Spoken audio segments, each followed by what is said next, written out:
I've always been a hacker. I've always tried to manipulate systems around me and things around me. So what was the journey from technician to cybersecurity technician? It's funny. The first journey was like, just to your point, I think the chatter. I bet there are MSPs that had a ransomware event and then wiped it and restored from backup and moved on. And that was literally the amount of work that went into that. That was it. That was the incident response. I was just wondering, like, what was like the first signal, most likely your team received, hey, something's wrong here and we need to look at this? I've got an FBI agent here meeting with our general manager about the Voldemort incident. What would you say would be the best advice for someone going through something similar, or maybe someone who wants to avoid going through something similar? That's a much nicer question, the second one. I think the first one would be like, don't destroy evidence. Don't say the word breach. Hello, everyone. Today we're speaking to Matt Lee, who is a Senior Director of Security and Compliance at PAX 8. He holds multiple certifications, but most importantly, he's an owner of the most majestic beard I've ever seen in my life. So I think that trumps all the certifications, if I had to guess personally. Yeah, I'll take it. I mean, it's knowledge in one form or fashion. I think every gray hair is an incident I've dealt with. So yeah, it's a fair approximation. Yeah, and you also run your own podcast, the Beard Banter, I believe. Does everyone have to have a beard to be at a podcast? I've seen a couple episodes. There were people right? with beards, but do they all have beards? All had beards, but I will say I've had a few people like stand out. I think Carrie Simpson's one of the first ones, or Carrie. Oh goodness, Ian Richardson, Carrie Richardson. Carrie Richardson showed up with a beard, a fake beard, on as the first female guest, and so she kind of set a standard. But yeah, most people have had beards. Not everybody has to have a beard. It's just what we called it. It was just a branding thing. Yeah, no, it's a really good analogy, because I always kind of think, like, people with beards have this technical prowess that people without. Not always, but sometimes lack. I've just been noticed that more often than not. But anyway, so I guess that we'll just kind of kick this off with pretty usual stuff. But how did you get into computers? Yeah. Like, what made you kind of appreciate this aspect that have occupied the rest of basically your life ever since? What's funny is, like, that's a cool question, because it's actually happened twice. It happened once, like as a young child. Like I went to Uncle Van's house, and Uncle Van had I think it was like a cartridge based, written in BASIC, end computer thing. And then Uncle Van ultimately got the x86 based Wolfenstein 3D capable PC. Right. And so I went down that path. And so, like, early life, I've always been a hacker. I've always tried to manipulate systems around me and things around me. But I ran a BBS for a while with a friend of mine. His dad ran the planetarium. So that was like the early love of technology at that point. And that went up to and including like abusing AOL to get new modems for our BBS, right? Like, let's say, as well past the statute of limitations. But then the second time, actually, I went through other careers. So I went into banking and finance, ultimately went on to like buying and selling numismatic and non-numismatic gold. I did that for quite a while during the 08, 09, 2010 kind of collapse. And then traveling around and buying and selling diamonds with a couple of Armenian guys. We can get into that story in a very long form version of this. Buying and selling diamonds in the secondary market for a while. And then ultimately moved with my family to a state that I started at a small MSP. And just started as technician number 7 at a small company. I just fell back into it. Like, I want to be a technician. I'll take a pay cut of a lot, and I'll go do this just because I want to. The interesting part was it fulfilled and scratched an itch for me around now I could talk to so many different business owners in very different verticals about what made them money. Like, it brought back all the elements of banking. It brought back all the elements of those type of business modalities to now, like, I could just ask you about how you make money, and I can learn that, like, the paint companies are predatory when it comes to auto body shops, and that they often will take a loan that requires them to buy so many volumes of paint as a part of it, regardless of whether they have business. You can learn those kind of things just by asking. So you had this combination of like nerdy fun, I can't get broad enough to understand it all. I can't get deep enough to understand it all. Constant mental challenge, ever changing. Plus I get to learn about businesses. It was such a cool combination. So 2011 would have been when I fell back into this world and started down that path. And yeah, so. Do Did you ever kind of like write code professionally or just for fun for Yeah. yourself before you got into it or throughout this Yeah, I journey? mean, if you count AT modem commands, the first code I got to write, like Yeah, joking aside. yeah, Anyways, yeah. yeah, I didn't really do it for professionally. I never was a developer. In fact, that is one of my weakest elements of understanding like CI/CD pipelines, development methodologies, things of that nature. But I play around with it quite a bit now as part of my kind of, especially as I went down the red team kind of modality, unlearning, because you just have to know Python in order to survive there, in order to move forward. But no, I was not a developer. I was a lot of hats, but never a developer. Hmm. Okay, that's interesting. Alex, do you have anything interesting you would like to find out before we move on? No, I mean, it sounds like an interesting backstory. Yeah, I'd love to kind of, maybe you could just tell us why specifically you got into like the Yeah, security world. What drove you to understanding like, okay, well, this is like an sure. important part of business, of the way, like quote unquote people or businesses make money, and how we can lose a lot of money if you don't do it right, I guess. So what was the journey from technician to cybersecurity It's technician? funny. The first journey was like, just to your point, I think the chatter, right? If you put yourself back in the shoes of a small to mid-sized business, the dentists, the doctors, the attorneys, the retail shops that are being supported by managed service providers, like our customers certainly weren't the ones asking about risk or security. That wasn't where that was coming from, right? Like not at all. I mean, before 2000, Mm. really, I would say 2016, 15, when you started seeing Emotet and other banking Trojans start to speak down into those kind of spaces, and you had BECs and other compromises happening before the modern era of, ransomware and being paid on Bitcoin and all that kind of space that happened as that went on, right? So like it was anecdotal and kind of like just a little bit here and there. Um, I was one of the early ones as an MSP to say we need to like look at like our RMM tools and see if they're sending passwords in plain text. That's not good. So you had those like initial creep in things of this isn't right that just comes from, I guess, day-to-day system admin work.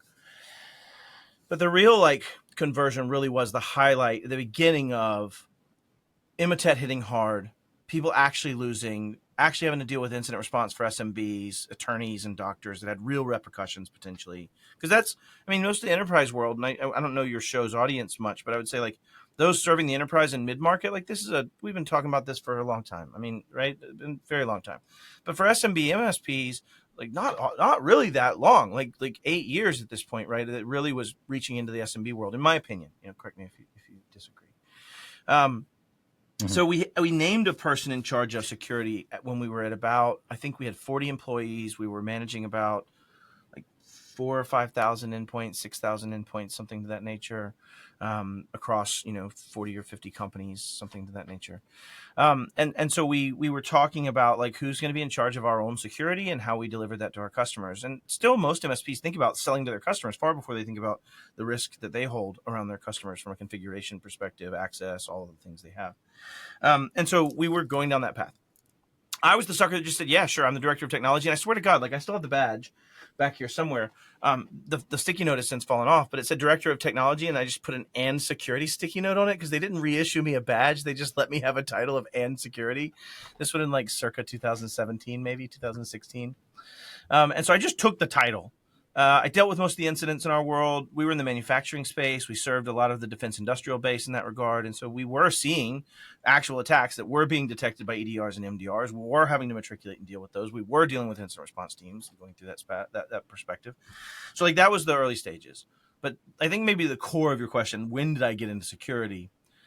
When we were merging 4 MSPs together, so it was us and 3 other peers, we had decided as organizations that while we all had very similar operations, because we had been peer group members together for the last 5 years and kind of developed very similar operations roles, we wanted to start with a brand new environment, period, instead of any one of those companies being the environment winner, right? Equal merger. Yeah. Mhm. And pause me for questions if you have any before I go on. Anything? Mhm. Well, actually, Go. yeah, I'd have one. You kind of mentioned. So just want to kind of dive into one thing. You mentioned that like you kind of just Yeah. took the title. So would it be fair to say that, early on, MSPs or even your company that was serving the MSPs were kind of like treating security as like a day-to-day kind of challenge of something you did deal with, but it wasn't something that was being Yeah. proactive, and there was no one responsible for it in the company to kind of proactively mitigate stuff versus respond. I would say, to give context, I was an MSP. So I was an MSP serving these end customers.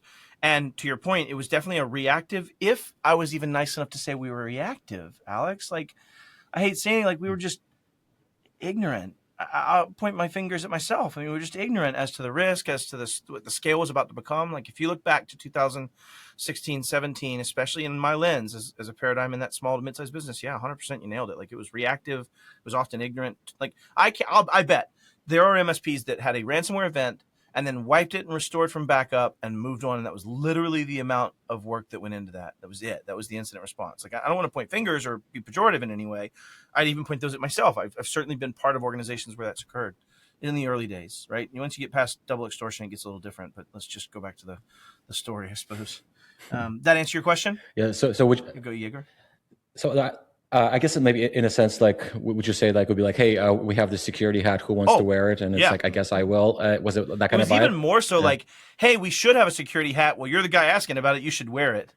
Like, it was less that the organization was even aware of it, and more than I was like, bro, we should have this hat. And they're like, sure, if you want this hat, have at it, right? It was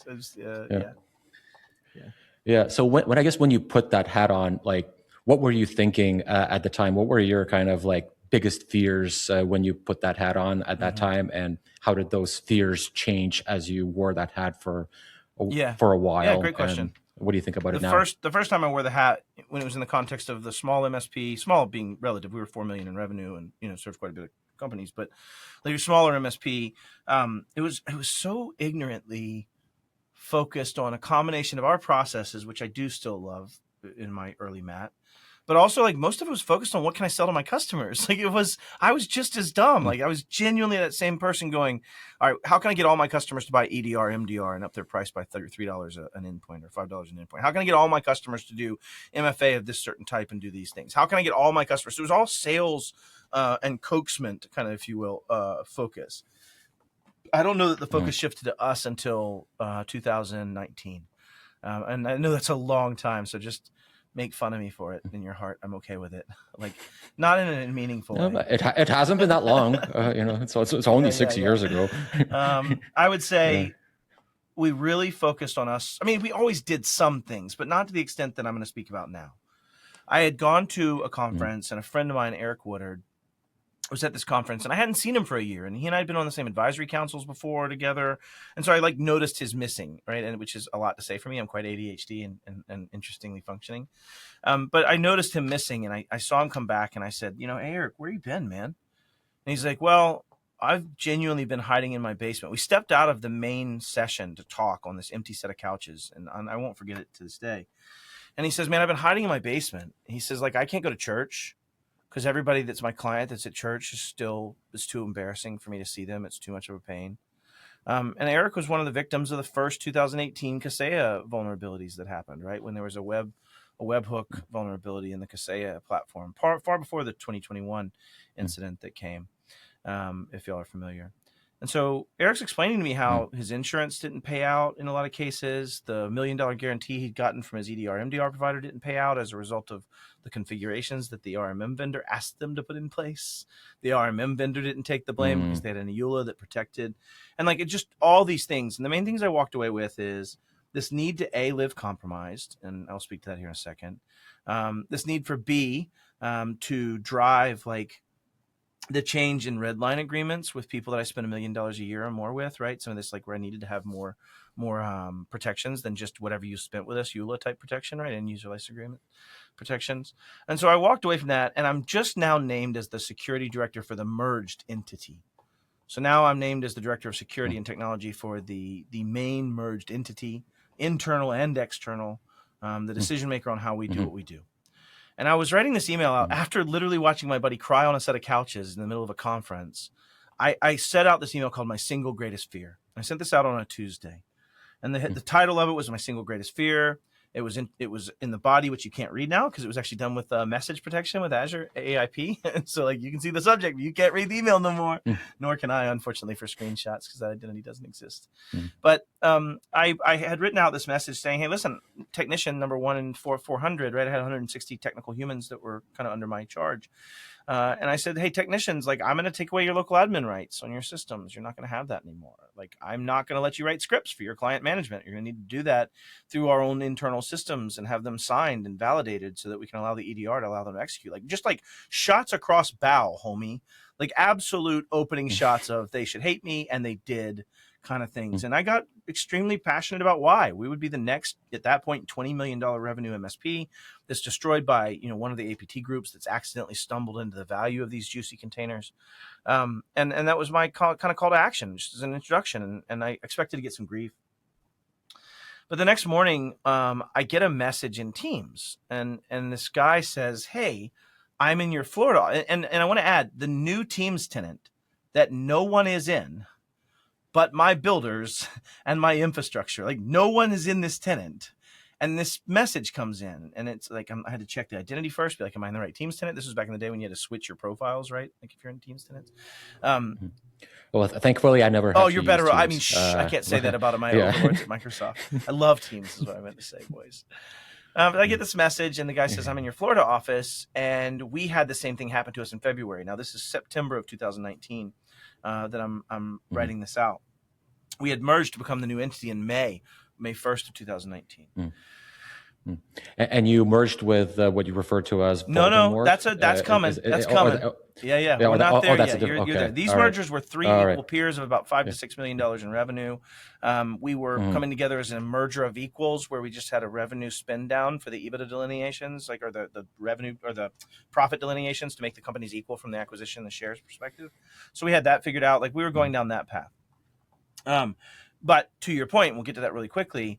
This gentleman reaches out and says, I'm in your Florida office, and we had this ransom back in February, and all of our clients were ransomed. And I was like, A, we don't have a Florida office. Who the hell are you? How are you in my Teams tenant? Please explain. The guy goes on to explain that we had acquired them May 1st, the day we had merged. We had acquired a small company I call Voldemort now. They were a $1 million revenue company in Eastern Texas. And that company had been acquired by my board without ever telling me. Like, I'm director of security now. Granted, that only came in the last X, but nobody ever talked to me about it. And so I basically had this belief at this moment. I think you said it when we were prepping for this, Yegor, of like, they either had massive due diligence failures, like somewhere down the line, someone lied during their due diligence process, right? And then I presented the other option to this leadership meeting that I went to on Wednesday night. And this leadership meeting was like, hey guys, one of two things happened. Either A, these people misrepresented themselves during due diligence, and like they lied about having an active ransomware incident of all their customers, and like the paint's not even dry on that. That was only 5 months ago or 7 months ago. Like, come on, y'all, the lawsuits aren't even done, boys. Or every one of y'all are greedy idiots. And I genuinely thought I was going to get fired. I was so mad about it because I'd already learned the answer. And they went on to explain, or mansplain, if you will, to me, Matt, you don't understand business. We have an indemnification policy. Like, I picture like Thumper being petted on the head, right? Like, I'm like, poor you, you're so stupid. And I just said, y'all, I understand and appreciate all that, but like, at the end of the day, I certainly wouldn't have approved it sitting in my data center next to our existing resources. I certainly would have had major constraints as to how we would deal with their infrastructure in general. Like, we would have just had a different play. And they said, well, no, you can't deal with it. We have an earn-out. And we haven't made provisions for you to manage that until his earn-out's done in 3 months. All right, so this is where we sit as our stable state. And I walk away from that meeting a little mad, but like, it's frustrating. Yep, so just so I understand, like they fully knew that this event has occurred, so that part was above board, and they had bought an insurance plan that if they had lied about anything or had created any malfeasance or any gross negligence, that we would have coverage from an insurance perspective of $2 million for our $1 million purchase. So like, in their mind, they're like, everything's Gucci, right? Like, that was their genuine belief in that. Like, and I was just this fly in the ointment complaining. And this will come up in the story too, because at some point they thought I was the bad guy after this. Anyways, Alex, you look like you have something on your mind. What you got, bud? No, just kind of just thinking, you mentioned like, oh yeah, they thought they had some insurance that would cover it. Cause like, yeah, it just seems kind of odd to me that you'd take on a massive risk. Well, when you're taking on a risk, like how do they quantify it that, oh, well, the purchase is only for 1 million and like you're getting 2 million of coverage, but like your total business you said was like 15, 20 million. And that's the real risk, right? The risk welcome to my dreams and diary, Alex. Like 100%. That's not even the cap. Yeah. No, 100%. And I think that's just it. I don't want to be diminutive of my peers, but like we hadn't really had to deal with risk management. Like as organizations, it really wasn't a thing as a growing MSP, serving the SMB with very low maturity and asks for those things. So yeah, they genuinely believe that. I go through my day Thursday, I go through my day Friday, and Friday at 5:40 p.m. I get a text message from Nick Nyberg, who's the VP of sales of our organization at the time nationally. And he said, Matt, your single greatest fear came true. Like I'd made the email, he made reference to the email. Now he's poking me. And I'm like, my default response, what do you think my default response is, Alex? Yegor's heard this, but what do you think my default response was, man? No, I really thought he was fucking with me. I mean, I thought he was messing with me because like he was genuinely like, saying exactly what my worst fear was in some like preposterousness of like, it shouldn't be happening. Like this was just my fear. It doesn't mean that because they had an incident, we're here. And so I thought he was messing with me. And I was like, dude, don't mess with me. I still have the text messages from that. I'm going to make a talk about this one day. Yeah, go yours. So how much time did pass between you making the initial thing and then a day and a half? Yeah. Okay. Well, then maybe I would. Yeah, it was Wednesday to Friday, right? Yeah. Like it was Wednesday afternoon at the afternoon or like evening leadership meeting to Friday. So it was genuinely just a day and a half since I had just even discovered about this company and the issue they dealt with in February, right? So this is like right now was when this had happened. And so back to that point, like initially when it first happened, there was discussion of did Matt do this as a way to prove his point? Like genuinely, that was one question tossed around. I was like, go fuck yourself. I mean, that was my genuine response in my heart. But that didn't go away quickly. And actually, I'll even add, like I have done the same thing to another human as this story goes on. Anyway, so that's day 0. We find out that Soda no Kibi are evil ransomware gang. And I will note, this is prior to double extortion. This is prior to files egressing. This is at the stage when it was still single extortion ransomware. And depending on how they accessed, you may have a breach and you may not have a breach. And so we had breach counsel assigned with Lewis Brisbane. We had, it was at that time, it was Bexley or anyways. No, yeah. But Lewis Brisbane, and we had our assigned resources from our insurance provider. I will think of it before we get done with this, of our insurance provider. And the whole thing is trying to determine, like, what's the scope? Did we cause this? Like, was it a breach? Was it not a breach? Right? All those questions. Yeah, go. But before we get to the scope, I was just wondering, like, what was like the first signal that you or most likely your team received? Hey, something's wrong here, and we need to look. At this. You're gonna love this. One customer made up about 30% of the revenue of this organization as well. So let's just let that be a management decision for acquisition. So one customer started noticing a lot of their field endpoints not being able to use the software they were using for their education stuff. And so it was just a flood of calls from that, in which one technician investigated. We had started deploying Huntress anyway, not a big plug for Huntress, but at this time, Kyle Hanselman was a good friend of mine. I'd already, kind of gone down this path in that day and a half during my rant down this path of like, what's on the protection for these assets? What are we doing for these things? Let's deploy Huntress. So Huntress was able to pretty quickly find out what the modality was of detonation. It was a DNS.bat file with a in-memory execution, not in an NOP PowerShell command pulled down from pastebin. During a batch file being executed, DNS.bat at the root of the startup folder. So as you signed in, you got those executions, and then the ransomware happened based on that user's context. So we were able to like figure that piece out pretty early. But to your point, like it started coming in as calls of ransomware. Like that's the way it came in. 5:30, I can't access this. I can't access this, and that quickly escalated to, oh, it's every single endpoint. Okay. The end infrastructure, your Kaseya server, your documentation server, all that was encrypted too because it was in its own agents running on them. That's fucking brilliant. Wonderful. So, that's the way it presented. They couldn't even access their own ticket system. So they were running on infrastructure that was running on its own infrastructure. Again, back to that, don't even get me started. But yeah, that was the way that happened. But it was still contained to the infrastructure managed by that single MSP. Yeah, that it did not escape that you acquired, that. basically. Great question. Yeah, it didn't escape to the other 15,000 endpoints or so at that time, 16,000 or so endpoints at that time.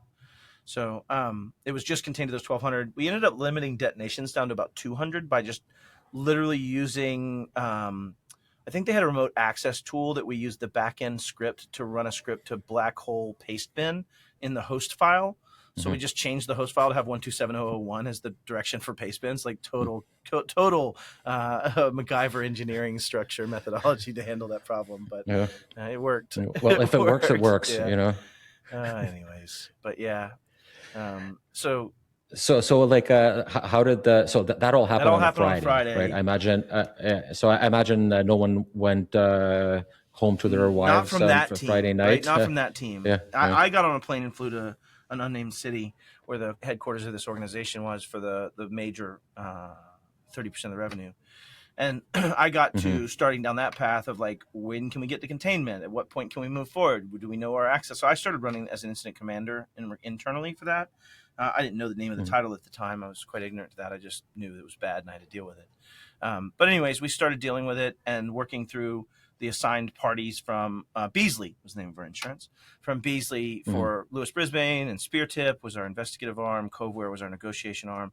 We ended up, for just to fast forward the story along, for the next or so 18 months, we dealt with getting clients back online, sometimes having to pay the ransom because it was cheaper than the cost of business being down. Then did you say 18 months? Of settlements, proposed litigation. Most of the customers were either up or had fired us within the first, like, let's say 6 or 7 weeks, probably. So when we kind of, you were getting them all up, and you have to think about this. Let's say you have 6 employees in that org, which we ended up sending a lot of our org employees from our other organizations, but they've got to go and do restorations or bring this server back online. These are like rinky-dink deployments, man, with terrible RTA and RTO capabilities, no HA, I mean, no failover, just literally manually restoring systems, and or paying keys and waiting on those keys. In fact, 2 keys that we had to buy were keys just for us to go and prove the case that there was gross negligence in the past. In fact, this ransom wasn't the first one, which we know because I talked about the February incident. But the February incident in February 2019 wasn't the first one either. As we go and uncover this, we determined they had actually had the first incident in August of 2018 as a result of the same exact vulnerability in Kaseya that my friend had died from. And when they dealt with that incident, rather than go through a true incident response to RCA and root cause analysis of any form, they just restored their system and restored their client systems. And the threat actor kept coming back because they created a credential in the system that no one dealt with that was the same as an employee that we thought was the insider threat for a long time.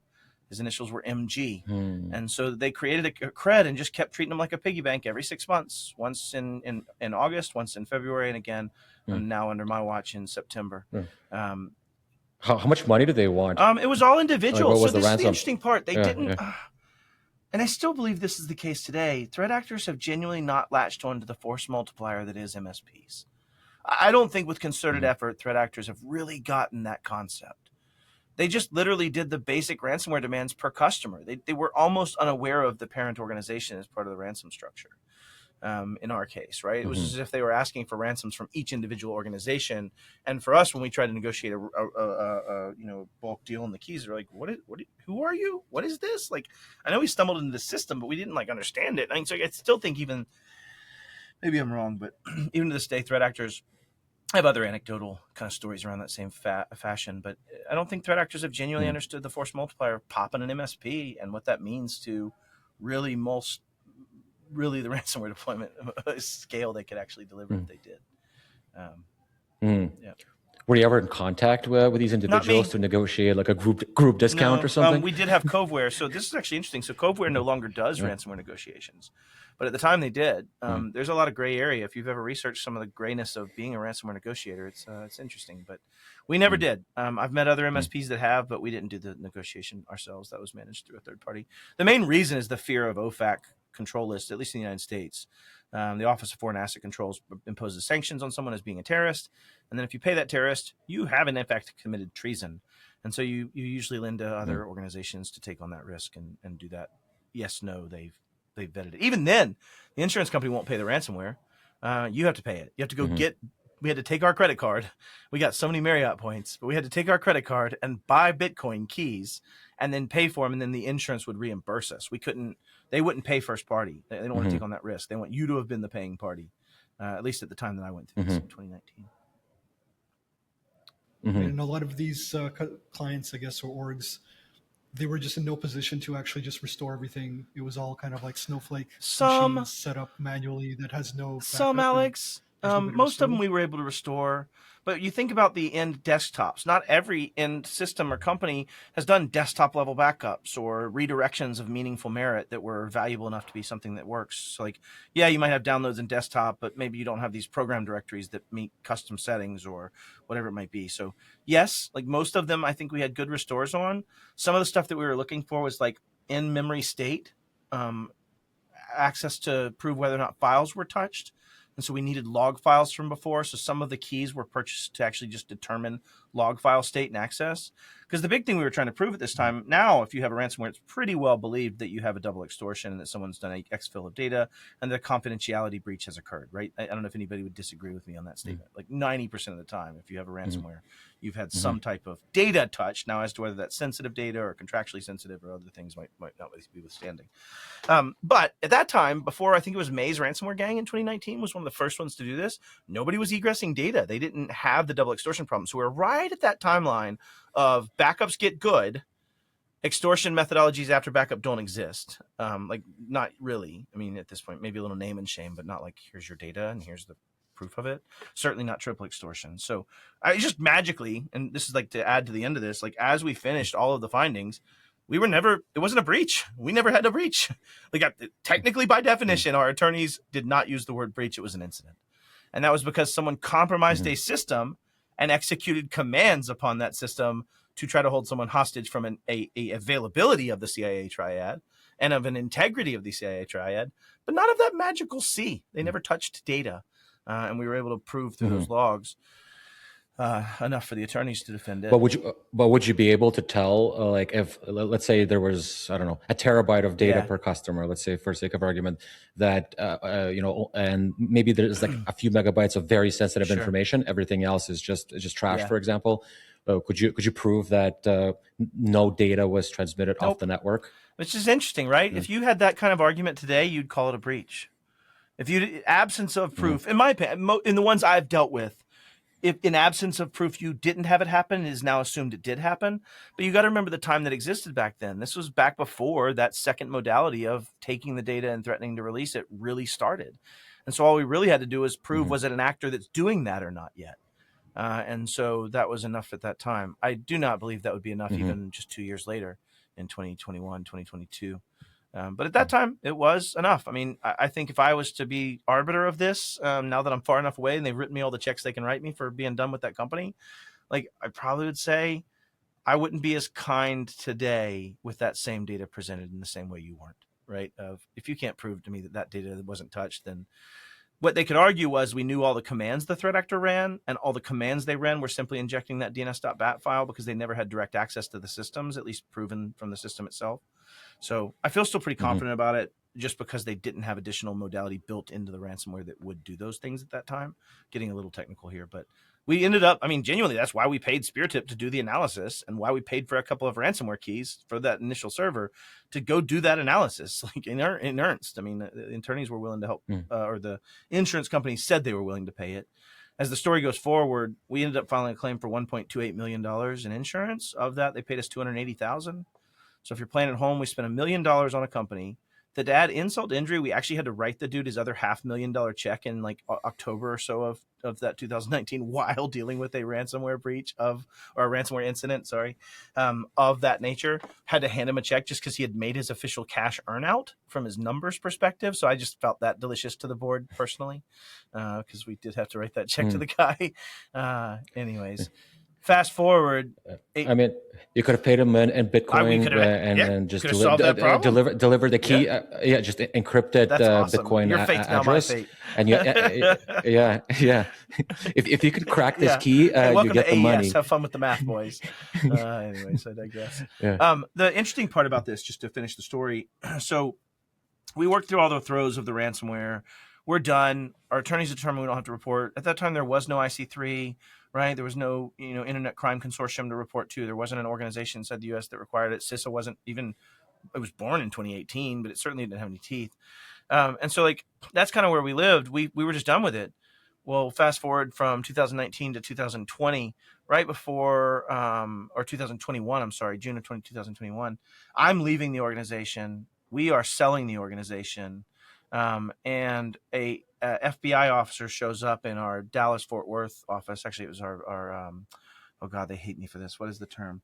It's not DFW. It's Fort Worth, but it's not Fort Worth. It's Bedford office. They really do get serious about this down there.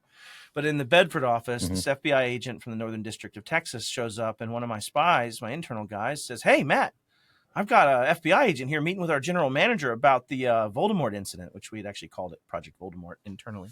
And he's asking questions about it. And I said, "Oh, gosh, okay, put me into the conference room. Join me in. I want to be in on this conversation." Jump me in. The general manager is about to pick up the phone and call some of these victims that just got done suing us. Like, he was actually probably the number one guy who dealt with this because it was his office, his org. And so he was about to call them because the FBI was saying, "Hey, we have the ability to put our hands on a threat actor. If somebody can sign an affidavit, give us the actual proof of these Bitcoin wallet addresses we're looking for, and we believe that your MSP was responsible for the ransom of about 18 customers in the Dallas-Fort Worth area and Eastern Texas area, and we have logs to prove it." I didn't understand at the time that meant they were actually in the threat actor's chat logs, like they understood the detonation timelines. Like, it just never dawned on me at the time that they had that kind of threat intelligence. They were inside the threat actors network at that time for our evil. But they came and said, "Hey, we think it's you." I'm like, "Yeah, it was us. We didn't have to disclose it." We went through that whole rigmarole of, like, the guy being flexing and being a dick. But I was like, there's no way we're calling these customers to be affidavits. Like, I'll be your Huckleberry. We have all the threat intel. We have all the reports. We have certified research from people that we paid for as part of an insurance thing. We'll sign your affidavit. And so my CEO, Mike, signed this affidavit on a Saturday afternoon because the FBI said they could put hands on a threat actor. At that time, they were saying they were in Europe. They were in the Middle East somewhere. Never happened. Never heard anything back until sometime fast forward about November that year. So about 4 or 5 months later from May, I'd already left the company. I was now working at Pax 8. And I see this like FBI DOJ joint announcement about the arrest of an actor of, I don't think it was Soda Nakibi, it was another threat actor in Middle East.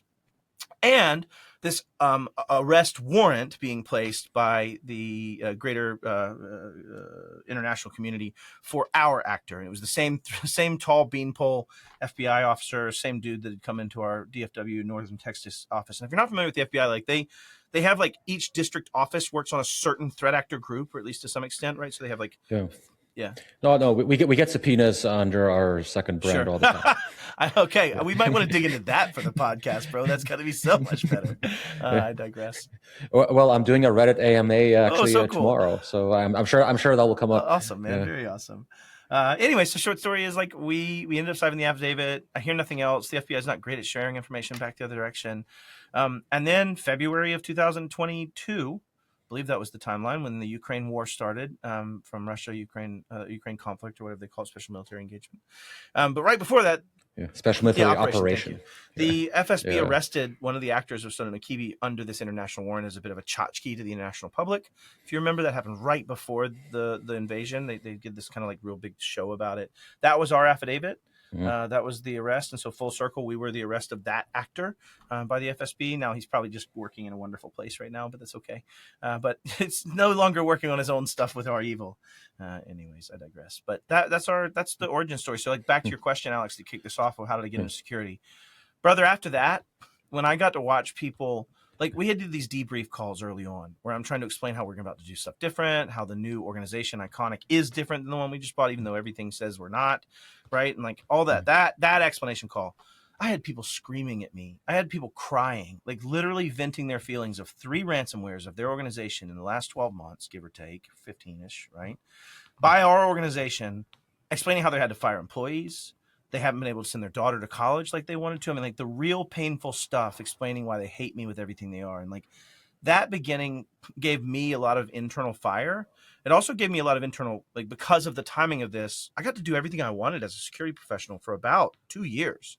I built a team around me. We separated core services from our internal team.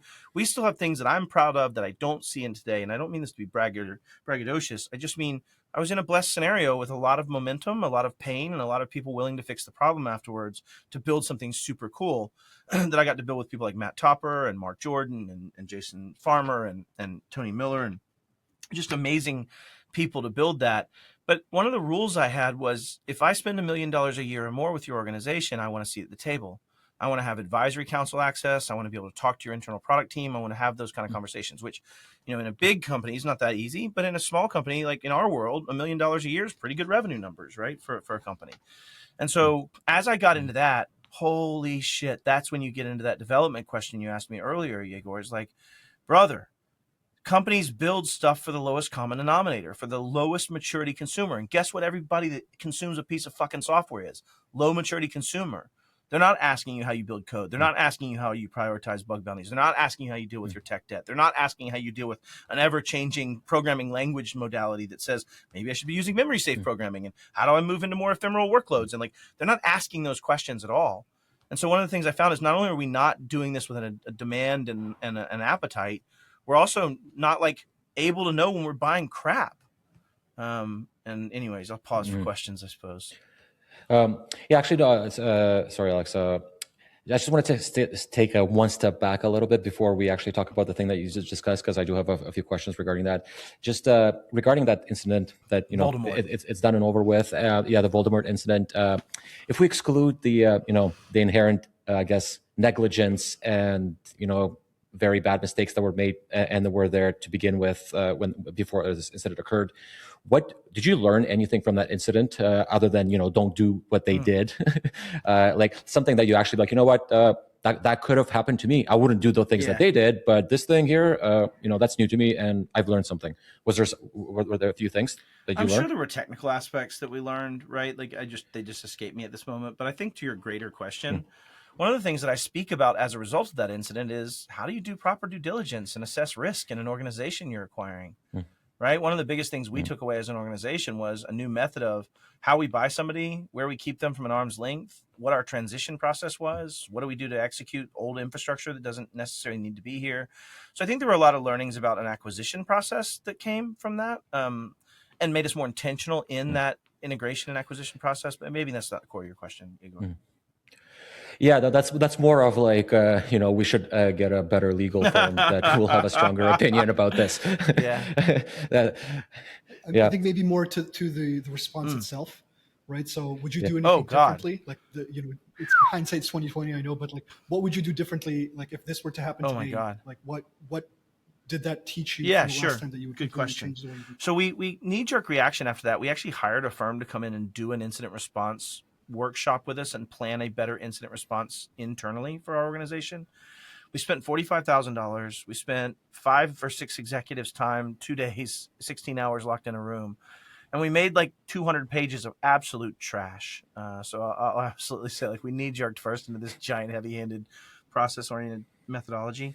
I think the biggest things that we took away with was actually having a planned incident response path that was bifurcated into, did I cause it? Did I not? As an MSP, one of the things that was needing to be defined in my mind was like, if this is something we caused, it's our insurance, it's our E&O, it's our policy, it's our plan, it's our incident, it's ours to manage, it's ours for the fallout, it's all the things. But if we didn't cause it and it was one of our customers, how do we manage that? Who owns it then? Is it our CEO or does that need to be owned by a GM? And the GM needs to be technically directed by a local service manager versus me as the technical director of the organization. So I think it was more of just the learnings of having a plan. And I still think that applies to everybody. I mean, I actually, joking aside, Alex, I spoke in front of 120 Fortune 100 and Fortune 500 CISOs. And I asked this question of like, how many of you have an incident response plan that's been tested, it's been tactically validated, that you refer to on a constant basis, that you can actually speak towards? Like, how many of you can raise your hand? How many % of the room do you think raised their hand, Alex? It wasn't high. Yeah, I was expecting more. I just somehow like a kid figured that these big companies had figured this out.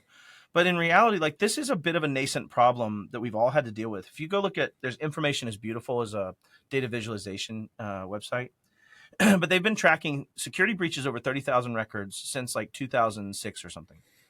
If you look back that far, they were like, far apart, not very touching, not filling your screen.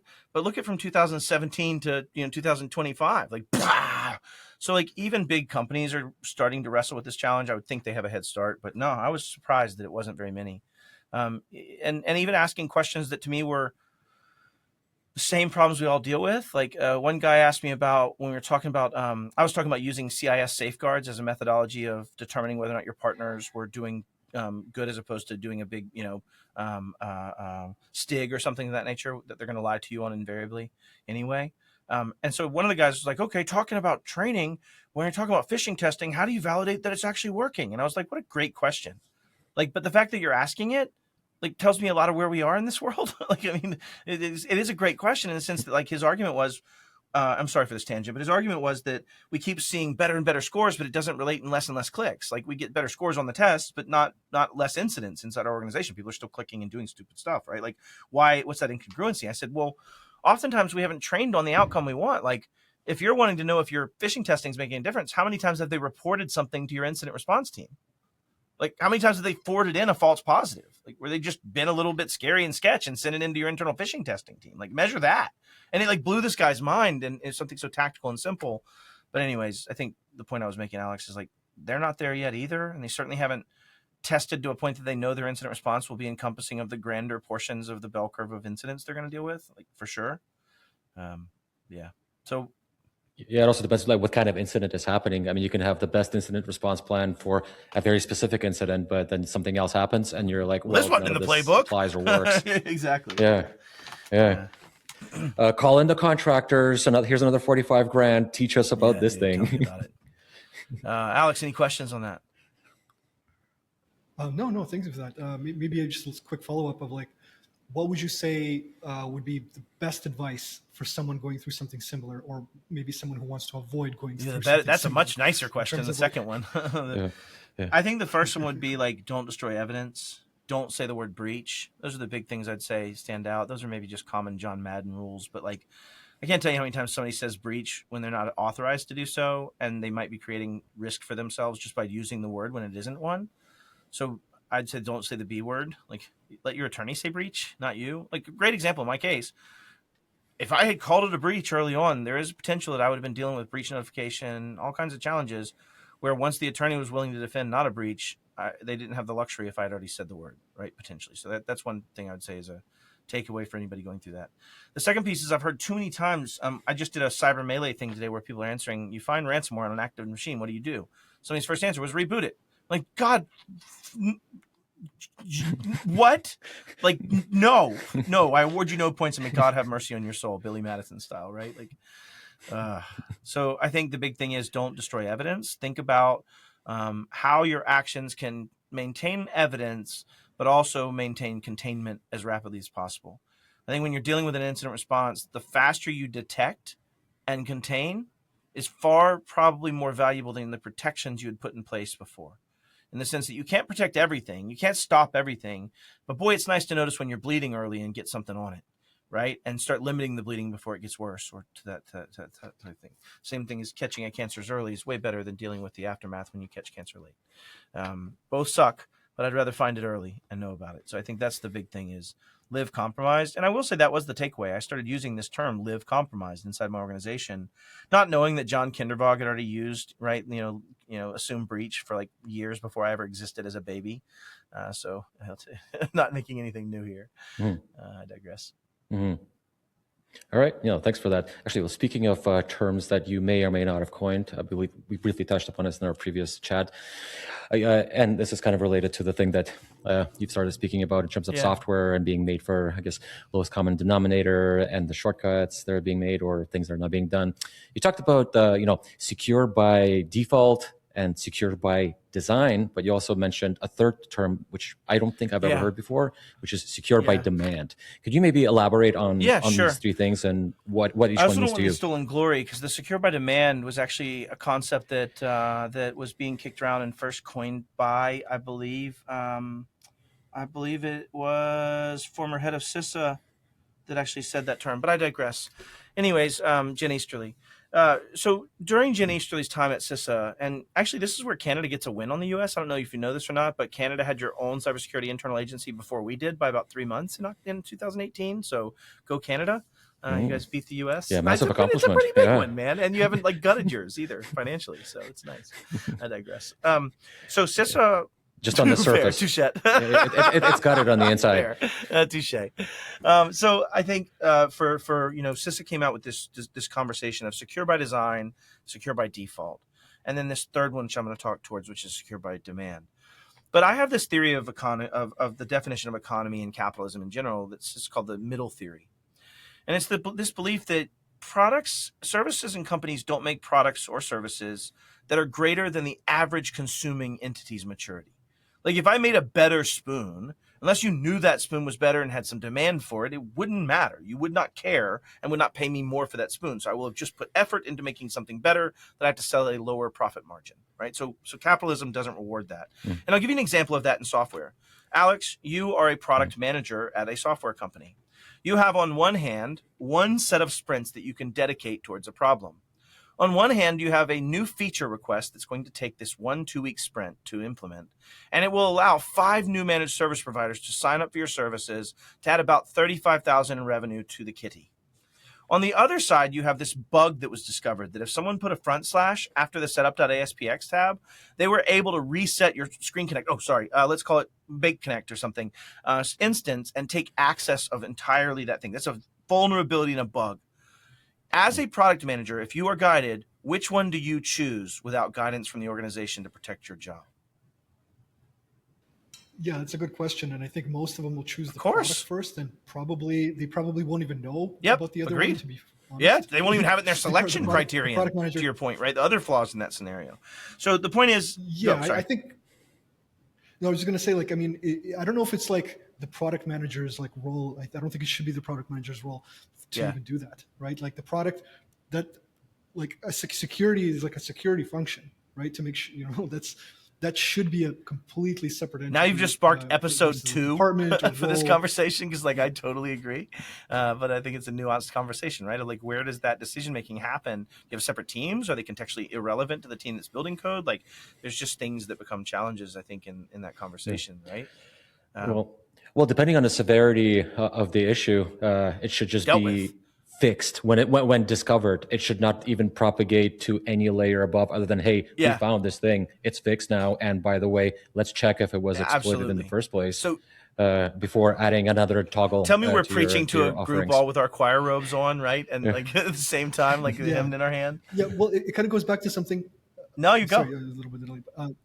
So you mentioned something, right? And that kind of like really hits home. Like a lot of people, when they hear these stories about a compromise, there's ransomware or something else, like there's like huge financial losses. Like you said, some people are saying they couldn't like send their kids to college.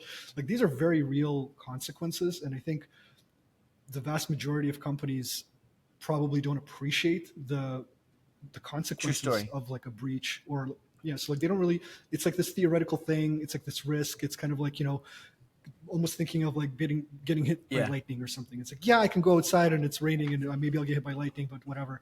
But they're not like taking it too seriously. But you find a dude that's been hit by lightning and he's jittery and he walks outside and it's a storm, right? Like who's been hit by lightning before. They can tell you what it feels like and don't want it.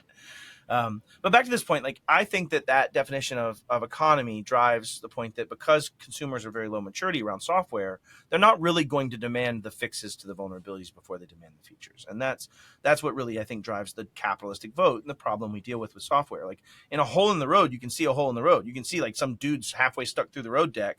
Like people died here. We need to fix this. When it's a hole in software, there's 50 or 60,000 of them a year under the CVE system. Like, we don't care. We just go, cool. Thank you, Palo Alto or Fortinet. This is a good ride, right? Like that's just okay.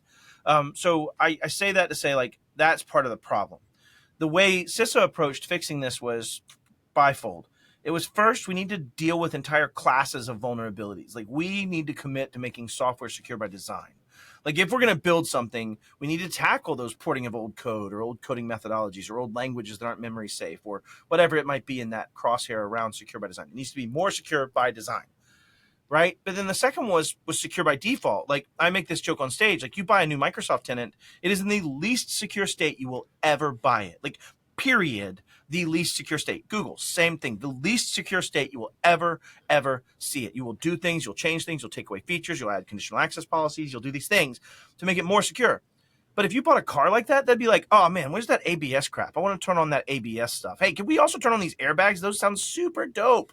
No, you have to educate someone about airbags. You have to then ask them to turn it on. You have to then teach them how to turn it on. You have to teach them about the impacts of it. You have to dispel myths and bullshit and lies about airbags, right? And the difference is in cars, we just take that and say, no, it's consumer safety. I'll make them turn it off. We'll turn it on by default. They can turn it off. They can buy that little stupid seatbelt thing that pretends to be a seatbelt. They can turn off the airbags. They can turn off the launch control stuff. They can turn all that. So they can do all, but they kill themselves, not me killing them. Those two are the principal ways CISO talked about security over the last 4 years. Secure by design, secure by default. But there's, yeah. Actually, no, sorry to interrupt, but just like secure by default, we also, like when we're building a few products of our own, we're kind of like designing, hey, when the system fails, how should it fail? Right? Open like, or of course closed, it should right? fail. Yeah. It should fail closed because like this is a security product. It should fail closed and disable everything. And then we started talking to customers, and they're like, God, want no. That. No, like, man. Hell no. I want control of this no. thing. No, it's like I wanted to not interfere. If it doesn't work, just make everything allowed. Exactly. I don't want to receive help desk tickets. And we're like, well, we disagree with this. Capitalism but capitalism, unfortunately. But if you'll pay us money for this, I guess here you go. Bro. You know. Well, that brings me to that last piece, right? Like, secure by demand is one that Jen Easterly said on stage in Erie, Pennsylvania this year, a little private function I was at and speaking with. And she said, until we as a populace, as a community, demand it to be different, it's never different. And if you look back to the origins of NHTSA, or the National Highway Traffic Safety Administration, followed under the National Motor Vehicle Act of 1969, that came from Ralph Nader, maybe it was 69. Ralph Nader wrote a book called Unsafe at Any Speed, in which he attacked the auto industry. He talked about how they're just making cars with like spikes on the dash, and if you hit the brakes real hard, you're dead. Like, right? This kind of thing of like just this speaking towards the industry itself is taking advantage of an immature and lack of maturity consumer. And in every other thing we've done, like with attorneys, there's the ABA. With CPAs, there's the American Institute of CPAs, the AICPA, that's North American, not just US, right? So you have this like these other systems, but in our world, like we can do whatever we want. Like I don't have to have a license to be me. I just can exist and say I'm a smart dude and can do pooters. And so you have these like challenges where until we demand better, we start changing these requests at the consumer level, it just won't fix itself. The consumers are what drive that with dollars. So those are the mantra I follow: secure by default, secure by design, and secure by demand, and try to influence each of those pillars in some form in my life. Mm-hmm. And would this mantra kind of like, again, bringing it back to previous events, would secure by demand have any impact on the events that occurred previously at Voldemort and anything ancillary? Yeah, in a way. I mean, at the end of the day, do I believe that consumers will ever understand enough to demand that doctors wash their scalpels and that they have a autoclave machine and that they give post-surgical doses of antibiotics? No. Like ultimately an industry regulates itself. Like ultimately like a doctor says, well, in order to not violate the Hippocratic Oath, you must know these things and you must do these things. And so you like depend on that system. So I don't think like we'll ever have enough demand that the consumers change everything. I will say when it comes to the price pressure that the lack of demand has around the uneducated when it comes to MSPs. If an MSP says they can do the same security for $30 a head that I'm offering for $290 a head, and there's no ability for that consumer to know the difference in maturity, you create this scenario where MSPs do this all the time. And I have a great example. I run a charity called CyberEyes. CyberEyes has a program called msp911.org. in which we take MSPs when they're going through their worst day of being ransomed fully, or one of their giant clients being ransomed, enough of their revenue to destroy their world. We step in as a bit of a coach, and we step in as a bit of sometimes resources, tactical or otherwise, when possible. And we've taken 50 cases. And case 50 was probably the biggest example of this. I really wrestled in case 50 with my whole Matt Lee life ethos of, I'm sitting here trying to support and save a man that I think shouldn't exist in this world. That's a real problem, because this guy had no business associates agreements with his clients. He had no MSA. He was charging like $30 a head total.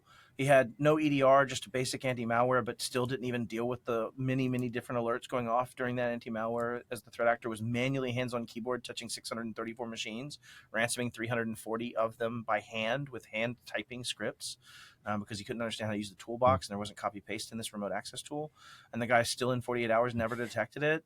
no insurance, no E&O, no formal training, 3 people on his staff, has 67 people in a vertical that's managed by a healthcare vertical, and had no reportings, and basically just wrote it off as y'all deal with this yourself. And I had to take that case. And anyways, I just, like, Did he at least have a he big did beard? not. Like, He did not. Yeah. Okay, well, there you go. More evidence. Hey, causation and correlation aren't always the same, Alex. But it was just one of those things where the price pressure was created by consumers wanting cheaper. And the reality is, like, until you get to a stage where you take consumer safety out of consumers' hands, consumers do stupid shit. And I don't know the answer to this question, but I know when it comes to hammers, if I buy a hammer in the United States, it has a giant warning that says, please do not hit yourself in the head, or you will take liability for this action, right? When software companies do that, they don't kick out a warning that says, hey, leaving conditional access off in BASIC will actually allow you to be attacked by 70 or 80% of TTPs if threat actor is known, but we don't want you to have to deal with the frustration of me turning this on, and you're an idiot, so here's your hammer. We haven't gotten to that stage, nor could the consumer understand it. So back to your core question, like, do I think that would have changed things? It would have helped fix the price pressure that I think invariably gets fixed. I think there will be a barrier, and my life mission really is that we have some barrier to entry before touching technology. I mean, we do it with every other professional organization out there. Why not have something? And for North American viewers, like, Saul Goodman in Better Call Saul is the shittiest attorney on the face of the planet, but he's just above the bar, which means he's at least an attorney. We don't even have a bar. Right? We don't even have something to compare my capabilities or others' capabilities and what the product I sell and what that means to anyone. Like, even if you, go. Yeah, I mean, Alex. No, I was going to completely agree with you. And I think, like, the whole concept you brought up of security by demand, I think the situation we actually have is convenience. Yeah, we do. Right? So I think right now consumers, they demand convenience. Like, they don't care about any of this stuff. It's more about, like, well, this is going to make it harder for me to use this tool, and I demand to have convenience. I don't care about anything else. And ignorant of the impact. Like, it'd be like saying, man, you know what? I've got this body armor and it's meant to protect against bullets of this caliber, but this plate's hella unfortunate. Could you just take that plate off that stops all, like, rifle fire? It's annoying. Oh, cool. Thanks, man.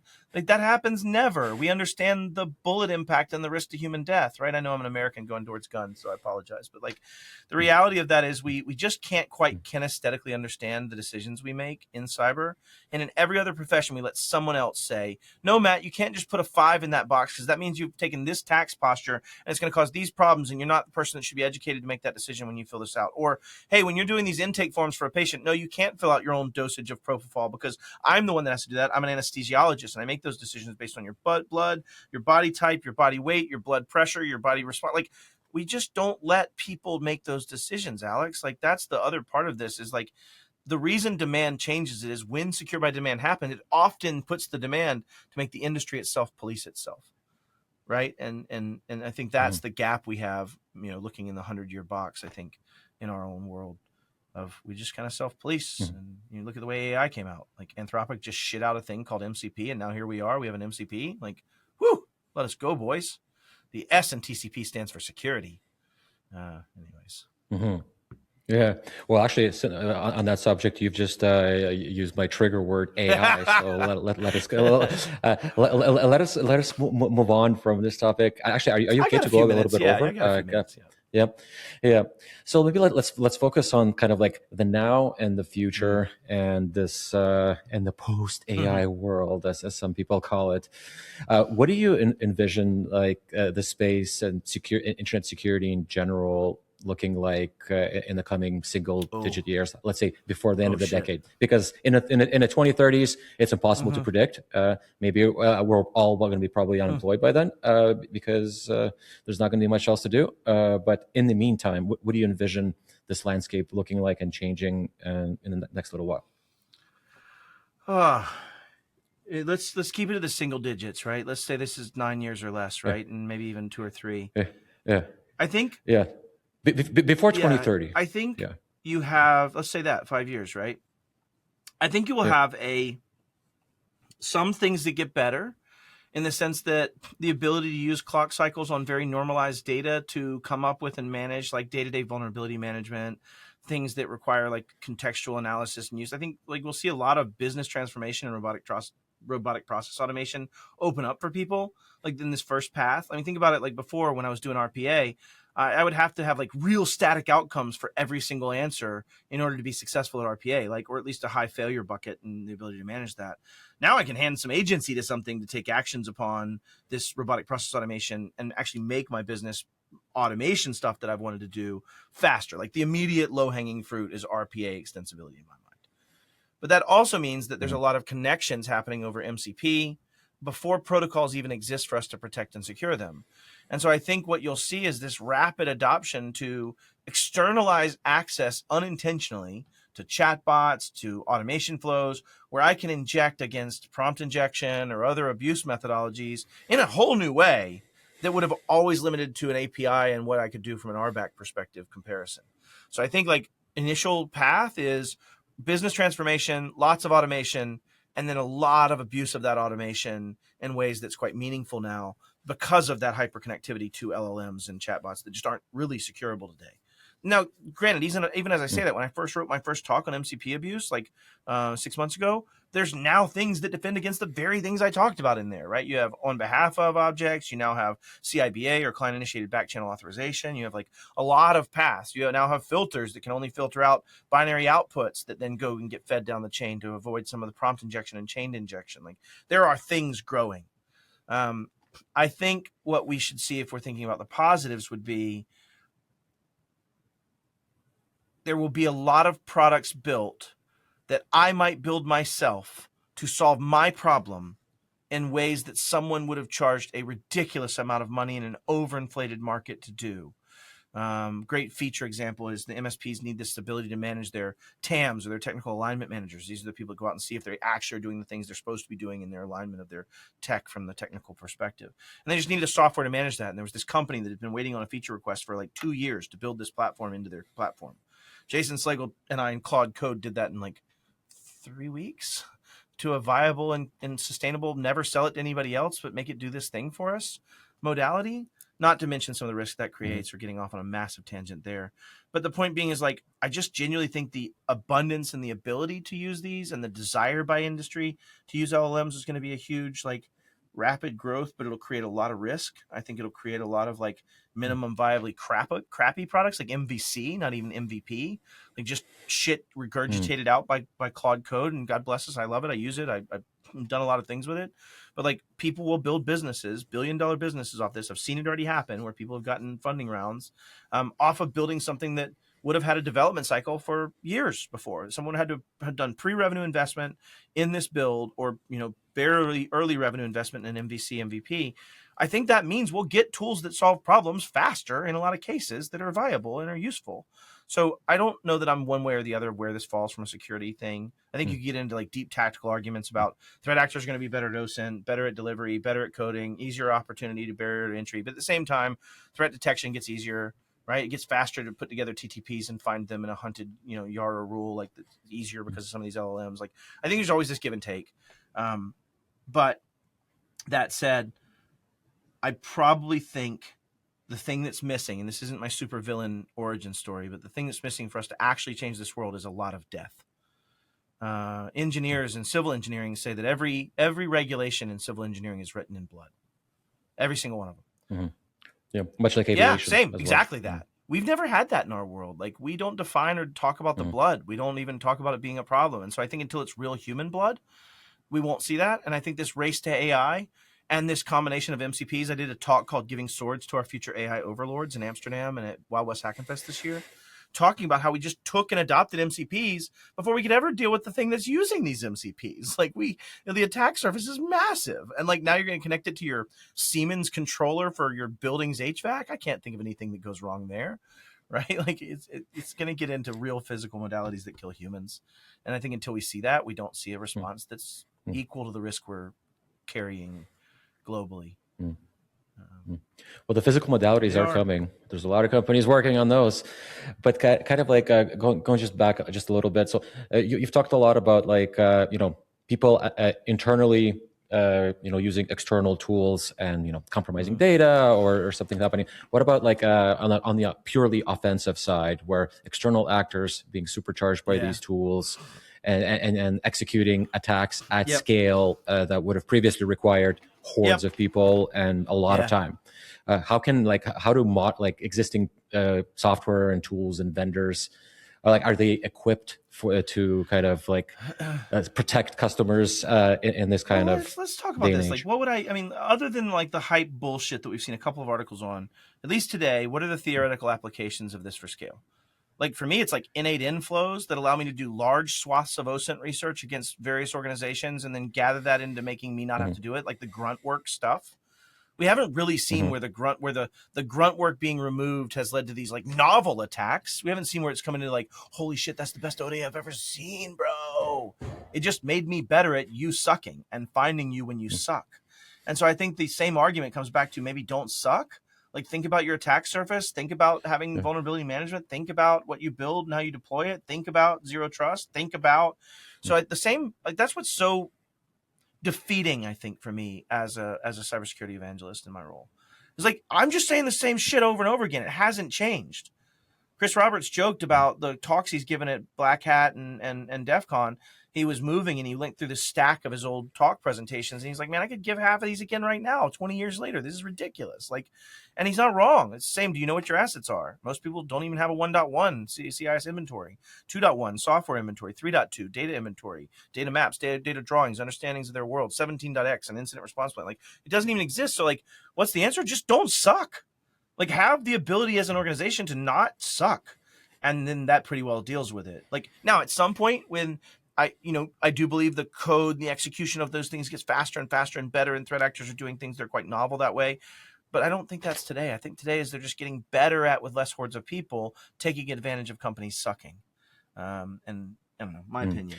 But ultimately, someone somewhere will always suck. You're not going to eliminate suckage. You're not going to reduce it to 0% ever. That you know what's impossible. Funny? Igor is like, and Yegor, I'm saying it probably wrong. You just like hate me for this. I'm so sorry. Maybe correct me at some point. But like, that's in the same point, there's this chart called the death per billion miles traveled of automobiles.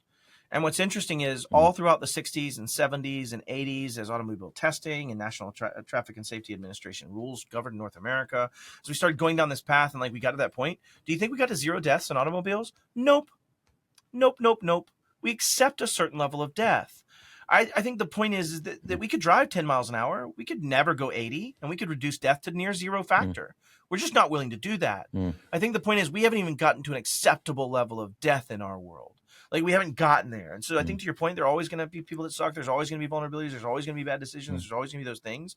We just haven't gotten to where economy can take that. Like we're giving away $15 trillion a year globally to threat actors. Like, bro, like that's the whole GDP of a country, my friends. Like we should not suck. And so I think we just need to get the not suck to a bell curve level of not suck, not even a power law problem, just literally a bell curve. A normal distribution would be great. We're just not there. Yeah, so I mean, AI is basically a democratization in both directions, right? So exactly, in both directions. So like you're going to get threat actors are going to do some stuff with it, and it's going to accelerate them. It's going to accelerate anyone who cares enough, or as you put, someone who doesn't suck is going to suck even less. Agreed. With AI. And the people that do suck, maybe you can take a look and use AI. I'll give you a great tactical example. I'm sitting here with Claude, and I'm like, hey, I'm having a TLS authentication error through this site that I built. What is the way I can change this and make this more viable? Hey, option 1 does this. Option 2, like, there's assistive aspects that allow you to solve a goal. Now, granted, we can get into the arguments of whether he sends me down a bad path 3 out of 4 times.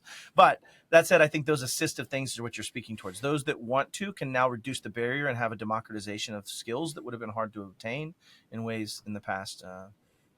In that regard. Well, yeah, I mean, there's very easy to screw that up. Hey, Claude, here are all my private keys. Can you just like put them in the right places for me, please? And you could do that too. Could you also put them in an XSS feed that's open to the internet? That'd be great, bro. I can get them anywhere. Yeah, but restricted to / totally not secure. Oh, Jesus. Yeah. Alrighty. Kind of touch on something that you just kind of said as well, because like you're I guess a self-proclaimed evangelist, and you kind of mentioned that you've kind of talked about the same things over and over, right? And you're kind of like it hasn't the mantra of the story hasn't changed that much. Could you kind of maybe like just have it very briefly about what are the main things that like you keep seeing? Like why do you feel that the industry needs an evangelist, and the kind of things you see people kind of like what mistakes do people make, and what misconceptions do they hold that you need to constantly correct them. When I go to bake a cake, I don't just like go and grab stuff and hope it makes a cake. Like, I have a reference point. It's like grandma's cake recipe, Betty Crocker's cake recipe, John Smith's cake recipe, Internet number 5's cake recipe. Like, I don't just stumble into a cake oftentimes. Someone has stumbled into that cake. They've realized I need this many eggs to this much cake. Needs to be moist. I need these things. Somebody's figured this out before. So I say that little story to say, what have people not figured out? This is another one of those examples where other people have already figured stuff out and everybody tries to reinvent the wheel. Not using frameworks like CIS, the critical controls, or benchmarks, or NIST CSF, or CAF, or 800-171, or SMB 1001, or ISO 27001, or blank. Like, don't build a security program out of nowhere. Like, go based on other people's findings and then always improve to those findings. I think that's the common failure. Like, I think ever since the NSA Red Team first started writing the top 10 things they found in federal systems, and that then grew to become the SANS top 10, and then became the 18, and then became CIS 18. Like, it's still the same shit. Have an asset inventory, have a anti-malware capacitance, manage your browsers, patch your shit, see if stuff's vulnerable, do pen test. They're all the same. And I think the challenge is that people don't focus on the outcome. They focus on the checkbox. Oh, I have EDR. Great. Does it work? Does it find the things you're most likely to find as a threat actor against your particular vertical? Like, does APT10, is it detectable? Like, have you done those things, or a difference between checking the box and meaning it to reduce risk? I think that's the biggest point, is we haven't really made the pivot as organizations to not just checking the box, but actually trying to determine what risk-based decisions we should make as an organization. And I'm not saying no risk. I'm saying we need to know which ones we should take. So I think the common failure, or at least the root cause analysis of the common failure, is a lack of following other people's learning and trying to relearn it as if you can magically be better than the last 2 million humans that have figured this out for you. I'm a big believer in standards, but also standards executed with an understanding of their impact and with an understanding of risk to an organization. So, but I was also saying that, like, on the flip side, it's great to follow checklists, but some people follow these checklists like ad nauseum, and it's like, well, I've done the checklist, all the boxes are checked, and therefore we're good. But it's stepping back and using a thing called common sense. It's like, hey, maybe half of these boxes are not even applicable to us, and there's these boxes that don't even exist on this list that we should definitely be thinking about. Yeah, and that comes to whether you're trying to be. And I tell my kids this. I'm like, son, were you approaching that with a goal-oriented or task-oriented approach? If your goal was to have this occur, where trash is put by the street every week and recycling is put every other week, and without fail, it's there in time to make sure any changes in that, any changes in schedule are accounted for. But if you're checking the box, you're saying, I put a schedule entry for me to go take the trash out on Fridays, every Friday. Well, those are two different things. You did accomplish a checklist. You did do something. You did not own the goal. And I think that's the difference, is if the goal is to understand risk and deal with it appropriately, then you can't just be task focused. You have to actually focus on the outcome and the goal and measure whether or not the goal has been met in some form or fashion. I know it's a little John Madden doublespeak, but I think it makes a lot of sense. I mean, there's something to be said about the fact that, this space is not only thankless, but kind of like, the results are that's not right. Obvious, they're not. Right? So they're not sucking is the result, right? Like you don't get to feel the so it's suck. like you if you do everything correctly and you don't have a breach and nothing happened, you were successful. And like it's kind of like hard to invest in things when like but there it's was no not, result, Alex. And this is the core problem. If a maintenance manager of a concrete truck plant keeps trucks on the road, nothing happened, and there was no problems, the business still understood the maintenance value. Does that make sense? Like, we just haven't accepted this yet. I had this was one that I talk about a lot. I have this concrete manufacturer that made all the roads in a particular state for the most part. They were just huge. And I'm sitting down with Ron, and I asked Ron, how do you make money? He says, Matt, I got to get a concrete truck every 30 minutes to a job site with the right mix of ash, cement, water, and aggregate to make that job one contiguous pour, or else I could screw up and have to re-pour an entire $2 million pour. All right, kick ass, Ron. How's that happen? What if you have a driver call out? Shit, I got 10 extra drivers. What if you have a truck breakdown? Bro, I have extra trucks. What if you have lots of trucks breakdown? Bro, I've got a shop and a dude and extra parts and extra trucks and all these things. And I'm like, great. What about when Trimble All Track goes out and you can't tell when that next truck's supposed to be there and when that ash needs to start pouring in that plant? Well, shit, that's what I got smart guys for. No, fuck you, Ron. We need to talk about this, right? Like, that's the challenge we face. So I genuinely believe that we have modalities where nothing going wrong has been rewarded financially in history. We just haven't accepted our world as part of that train. That's my challenge, I believe, Alex. Yeah, absolutely. Well said. I mean, by the time you realize, like, oh, well, something bad happened, and then you start investing into it. I mean, unfortunately, that's just human nature until you. But that's how those extra drivers got hired, and that's how that shop got built, and that's how that extra ash plant was figured out, right? So I think we're just early in those stages for tech in our world. Like, we just haven't manifested this in a way that the business is like, understood as part of the core function, in my opinion. Yeah, absolutely. I guess the takeaway for folks listening is that don't wait. Don't have your $2 million quarter go back. Exactly. You want to have a plan.